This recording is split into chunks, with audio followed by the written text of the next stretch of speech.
안녕하세요. 네, 안녕하세요. 의원님 이번에 저희가 네. 대법원 자기주식 관련 판례 관련해서 네. 2021년 그때 7월 달이죠. 네네. 7월 달 자기주식 판례가 이제 새로운 판례가 나오면서 네. 자기주식에 대한 여러 가지 그동안 뭐라 할까요? 어떤 오해 같은 것들, 상법적 여러 가지 문제점에 대해서 좀 새롭게 좀 다시 재정립되는 것 같습니다. 네네. 그 판례를 보면은 상법상 자기주식 취득 그 목적, 그 통지를 누락하는 게 그런 상법상 절차 위반이 아니다. 네네. 그리고 배당 가능 이익 한도 내에 그 재원으로 한다는 의미가 차입금을 재원으로 한 부분이 어떤 부당이익 계산 부인을 허용하는 게 아니다, 허용하지 않는다.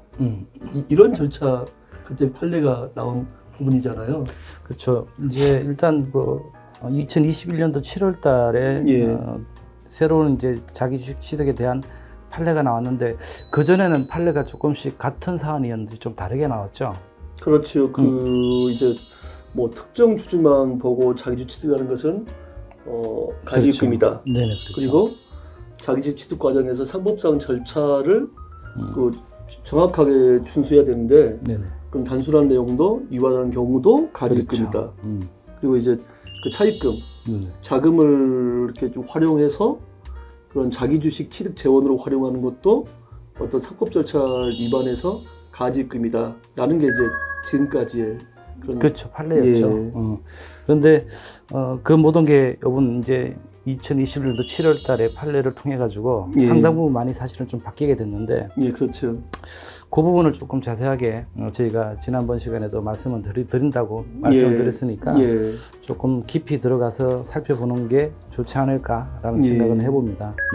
아직도 사실 현장에서는 자기 주식에 대해서 근거 없는 그리고 어떤 확실치 않는 내용으로서 어떤 가지입금이다, 네네. 어떤 세무조사다, 세금 폭탄이다 네네. 이런 건 많이 있는데 아마 이번 1년 전 21년 7월달 대법원 판례에서 굉장히 많은 부분들이 좀 클리어하게 명확하게 정리가 된 것 같아요. 그래서 그렇죠.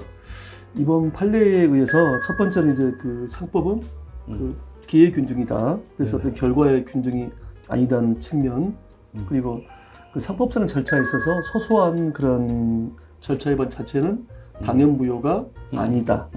그리고 배당 가능 이익의 자사주 취득에 대한 재원 이 부분은 상법상 조문 그대로 해석을 해라.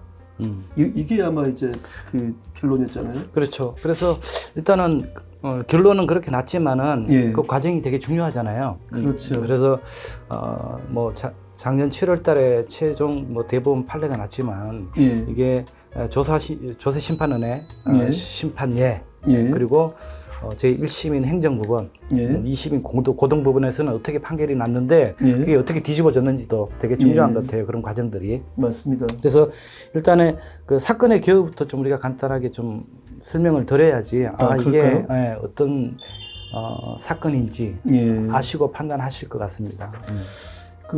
개요를 한번 절차를 쭉 예. 지켜보니까요. 거의 한 5년 정도 간에 걸친 공방이었거든요. 계속 소송을 했었죠. 예, 2012년 10월이니까 2012년 10월이면은 상법이 개정 통과되고 나서 거의 초창기잖아요. 그렇죠. 2012년 4월에 자기주식 취득에 대한 상법이 개정돼 시행이 되었으니까 그렇죠. 한 5개월? 네네. 6개월째 시작된 건데 2012년 10월에서 관련 회사에서 주총 소집으로 이사회를 열고 그렇죠. 또 주총을 열고 그리고 관련 이사회를 열어서 자기 주식을 취득을 실시했는데 이제 그 당시에 이제 취득 목적에 대한 일정 부분이 좀 통지가 누락이 되었죠. 네, 그렇죠. 그리고 그게 누락된 부분이 예. 취득 목적에 대한 부분들도 있고, 예.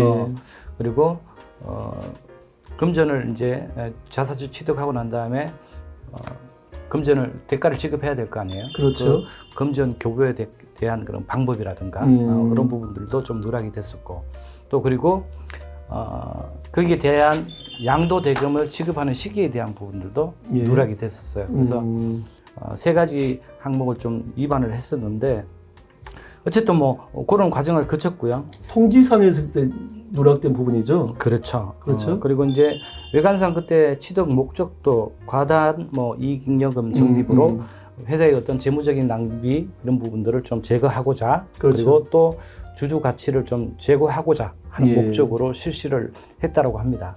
사실 일반적인 내용이잖아요. 그렇죠. 그리고 이제 바로 2달 뒤에 이제 그 대표이사만 단독으로서 10만 주 주식 양수를 하셨고요. 네네. 그런데 이제 그 자기 주식 취득 매각 대금을 네네. 이제 잉여금 내 실질 현금 보유고 내에서 진행한 게 아니라 네네. 마이너스 통장을 일으켜서 그 통장의 대금을 사실 일부 활용을 했거든요. 네, 이 부분도 맞습니다. 사실 이제 쟁점이 됐었죠. 그렇죠.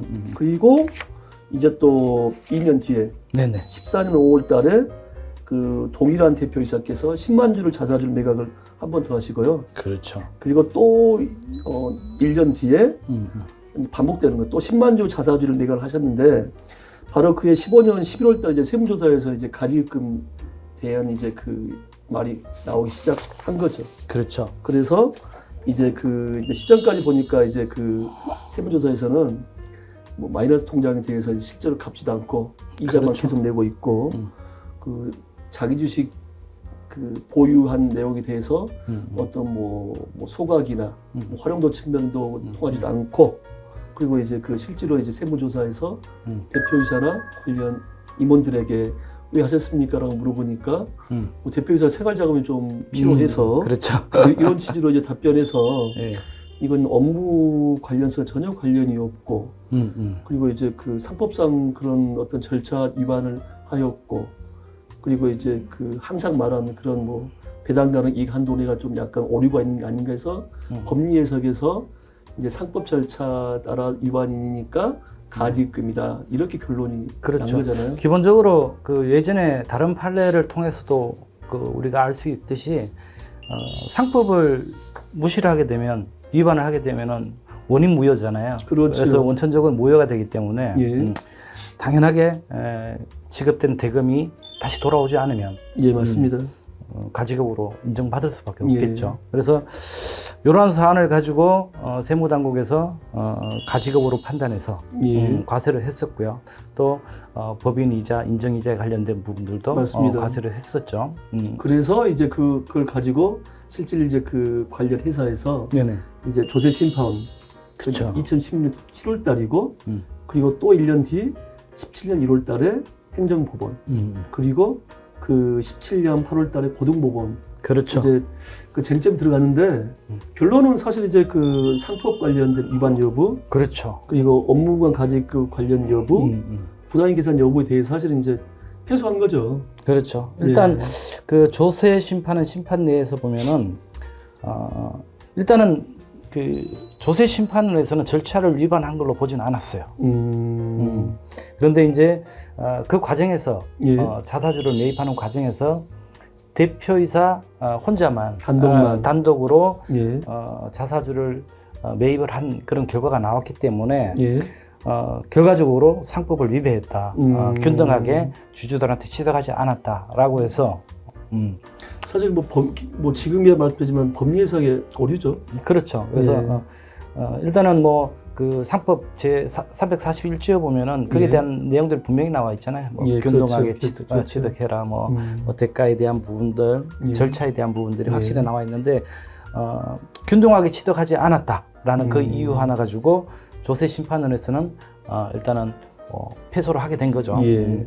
그리고 이제 2심에서 행정법원에서 또 2017년도 1월달에 1월 달. 판결이 났습니다. 예, 맞습니다. 그래서 여기서는 또 다른 또 의견이 좀 나왔죠, 그죠?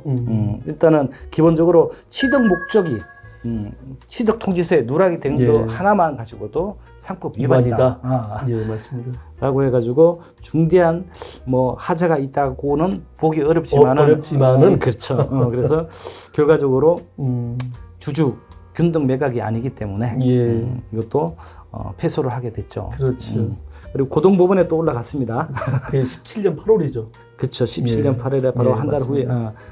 7개월 후에 다시 판결이 났는데 일단 기본적으로 통지 과정에서 예. 좀 전에 말씀드린 부분들 취득 목적 누락, 그다음에 교부 방법에 대한 부분들, 그다음에 시기에 대한 부분들을 누락했다라고 봐서 상법 위반이다 라고 봤고요. 그리고 배당 가능 이익을 실질 자금이 있어야지 그거를 이제 배당 가능 이익으로 이 과세관청에서는 그리고 이 법원에서 판단을 했어요. 그렇게. 그래서 마이너스 통장으로 그 자금으로 대금을 준 거니까 이것도 상법 위반이다. 실질이 아니다. 그렇죠. 항상 하는 말. 그렇죠. 그리고 어쨌든 균등하게 이렇게 매입을 하지 않았기 때문에 이 부분도 상법 위반으로 볼 수 있다. 이 세 가지 모두 다 맞습니다. 그래서 뭐 정리하자면은 그 16년 7월달 조세 심판원부터 시작해서 그렇죠. 행정법원, 고등법원 17년 8월까지 상법 그 절차 위반 관련해서 위반했는지, 네, 그렇죠. 그리고 업무관 과징금 그런 여부에 해당이 되는지, 그리고 부당이 계산 이 부분 여부에 되는지에 대해서 사실 다 이제 결론적으로 패소한 거죠. 그렇죠. 다 패소했죠. 그래서 이제 이 내용이 대법원까지 올라가서 17년 8월에서 18년, 19년, 20년, 21년 또 그 이후로 4년이잖아요. 그렇죠. 그러니까 그 4년 뒤에 이제 그 작년 7월달에 이제 그 부분에 대해서 사실 좀 그 결론이 난 거죠. 첫 번째 그렇죠. 이제 그 뭐 첫 번째는 그 상법적인 위반 여부잖아요. 그렇죠. 뭐 관련해서 이제 그 단순한 그런 일반적인 절차는 뭐 위반은 뭐 인정할 수 있다. 뭐 이건데 상법 절차 그 준수 취지의 여부는 주주들에게 공평하게 그리고 똑같은 내용으로 자기 주식을 양도할 수 있는 그 기회를 균등하게 준다는 부분에 있다라고 이제 그 기회를 보장한다라고. 그렇죠. 그렇죠. 그 부분이 제일 중요한 것 같아요. 그래서 일단 대법원 판례에서 제일 핵심적인 부분은 상법 제 341조에 그 입법한 취지가 되게 중요하다는 거죠. 그렇죠. 그래서 거기에 자기 주식 취득에 관련된 여러 가지 이제 내용들이 나와 있고 그리고 시행령에도 나와 있잖아요. 거기에 대한 방법과 절차가 나와 있는데 이 회사에서 일정한 절차와 방법을 법으로 정해놓은 이유는 좀 전에 말씀하신 것처럼 주주들한테 이 공평한 주식 양도의 기회를 주기 위해서지. 그렇죠. 다른 이유가 아니다. 그걸 일부러 뭐 굉장히 뭐 그 나쁘게 해석할 수도 있는데 좀 그런 의미로 받아들였으면 좋겠다. 그래서 뭐 그 상법 절차 위반에 대한 부분은 이번에 그 판결 보면은 명확하게 나와 있잖아요. 그렇죠. 그 자기주 취득의 절차 그리고 주주평등 원칙에 대한 법리를 오해했다 이렇게 이제 나와 있으니까. 그렇죠. 이제 그 상법 절차에 대한 큰 큰 절차 내에서 뭐 그 이런 단순한 그런 하나의 어떤 정보 이런 부분들은 좀 더 이제 큰 문제가 아닐 것으로 그렇죠. 같다 좀 판단이 되고요. 그리고 이제 또 하나 이제 그 가지입금 여부 이제 좀 이 부분인데 차입금 쪽이잖아요. 그래서 뭐 결론은 뭐 계속 제가 말씀드리고 있지만은 차입금에 의한 자기 주식 취득은 배당 가능 이익을 재원으로 한 것이 아니라는 그들의 전제잖아요. 그렇죠. 차입금 하면은 쉽게 말해서 뭐 배당 가능 이익 한도 내 그대로 있다고 하더라도 현실적으로 활용할 수 있는 그 니들이 줄 현금이 없으면은 그것을 차입금으로 가져오면 안 된다고 그들이 그냥. 그렇죠. 근데 이번 대법원 판례에서는 상법상의 배당 가능 이익이라는 그 의미를 정확히 회사가 단기에 배당할 수 있는 한도를 정해놓은 것이지. 그렇죠. 회사가 보유하고 있는 특별한 현금을 의미하는 게 아니다. 아니라는 거죠. 그렇죠. 그래서 그게 회사에 뭐 마이너스 통장으로 주든 차입을 해서 주든 그거하고는 전혀 관계가 없다라는 거죠. 그래서 이번에 그 이제 자금 재원의 그 한도 관련해서도 이것도 명확히 나와 있지 않습니까? 자기 주식 취득의 한도인 배당 가능 이익에 관한 법리를 오해했다. 그렇죠. 그래서 좀 더 명확히 된 것 같고요. 그 부분은 배당 가능한 그 이익을 초과해서 하지 말라는 뜻이잖아요, 그죠? 그렇죠. 한도 내에서만 가능하고 이제 실무에서는 사실 이제 그 재무 건전성이나 이제 그런 입장에서 사실 뭐 100%까지 다 할 수는 없잖아요. 그렇죠. 이제 실제로 뭐 한 30%, 40%좀 보수적으로 하더라도 일반적으로 저희 같은 경우 이제 50% 내에서는 좀 진행을 하고 있는데 이 의원님은 그 이상도 진행을 하시나요? 아니요, 저는 뭐 50%까지는 해본 적은 없고요. 제가 한 경우는 회사의 뭐 재무적인 어떤 상태도 굉장히 중요하니까 그렇죠. 재무 건전성도 예. 너무 또 이 많은 자금들이 사회로 또 유출되면은 회사도 또 좀 유동성에 문제가 생기니까. 예, 맞습니다. 일정부 한 20-30% 한도내에서 일반적으로 진행하는 경우가 많이 있습니다. 예. 예. 그리고 이제 세 번째 그 부당이익 행위 계산 네네. 뭐 부인 여부에 대한 부분은 네네. 사실 이번 그 21년 7월달 대법원 판례에서는 다루지는 않았잖아요. 그렇죠. 예. 그래서 이 부당이익 계산 부인에 관련된 부분들은 추후에 이게 예. 다시 고동 부분으로 이제 회송이 됐잖아요. 예. 그래서 추후에 어떤 결론이 날지는 잘 모르겠습니다. 또 다른 또 판결이 나올 수도 있는데 일단은 이런 자사주 매입을 취득하는 과정에서 이 부당이익 계산 부인에 해당되지 않기 위해서 여러 가지 전략들이 사실은 필요한 게 분명하고요. 저도 이제 그 부분 관련해서는 이제 어떻게 보면 이제 사실적인 판단 여부 부분인데 그렇죠. 그 이번에 대법원 판례에서 정한 그런 부분들 한도 내에서 그리고 시가 평가를 정확히 진행하고 그렇죠. 그리고 상법 절차를 정확히 준수를 하고 그리고 이제 사실 이제 앞으로 저희도 좀 살펴봐야 될 부분인데 취득 목적에 있어서 업무 관련성 여부를 어떻게 명확하게 잡고 진행을 하고 그리고 이제 마지막으로 관리 여부 부분에서 사후 관리 부분에서 그 부당이익 계산이라는 그 부인이라는 큰 틀 내에서 움직이지 않을까 네, 그렇죠. 생각이 듭니다. 그리고 이번 판례도 사실은 그 1심과 2심에서는 예. 이 자기 주식을 무수익 자산으로 판단을 해서 그렇죠. 업무 그렇죠. 무관으로 본 거예요. 예. 그래서 취득 목적도 되게 중요하지만은 예. 이 자사주 매입 행위 자체가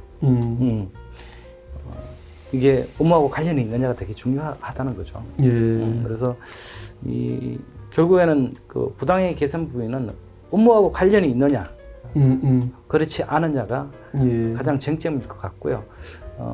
자사주 매입을 하더라도 예. 그 쟁점을 우리가 어떻게 잘 만들어가고 그런 부분들을 잘 준비를 하는지가 되게 중요할 것 같다는 생각을 해봅니다.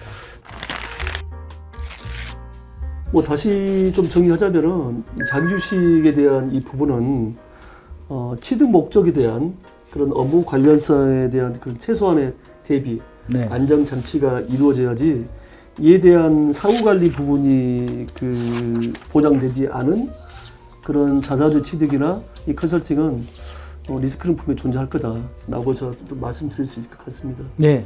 예. 저도 그렇게 생각하고요. 어쨌든 뭐 부당이익 계산 부인에 대한 마지막 그 판결이 남아 있는데 또 그 판결이 또 자사주 매입에 관련된 어떤 또 시스템을 또 흔들 수도 있는 거니까 또 지켜봐야 되겠지만은 어쨌든 저희가 조심할 부분들 좀 전에 말씀하신 그런 내용들 정확한 시가 평가 그리고 상법의 준수 여부 이런 부분들 그리고 취득 목적에 관련된 부분들 이런 부분들만 잘 스타디해서 잘 준비해 놓는다면 그 부분도 잘 피해갈 수 있지 않을까라는 그런 생각은 해봅니다. 다음번에 사실 이제 저희가 또 마지막에 대한 부분인데요. 네네. 그 취득 목적 관련성 네네. 부분 그리고 실제로 자사주 취득하고 나서 참 어떻게 관리를 해야 과세관청과의 그런 분쟁 없이 회사에서 바라는 그런 방향대로 목적대로 잘 진행할 수 있을지 부분에 대해서 한 번 더 논의하시고 정리하는 게 좀 순서 같습니다. 그 부분이 이제 마지막 부분이지 맞습니다. 않을까라는 그런 생각해 봅니다. 감사합니다. 네.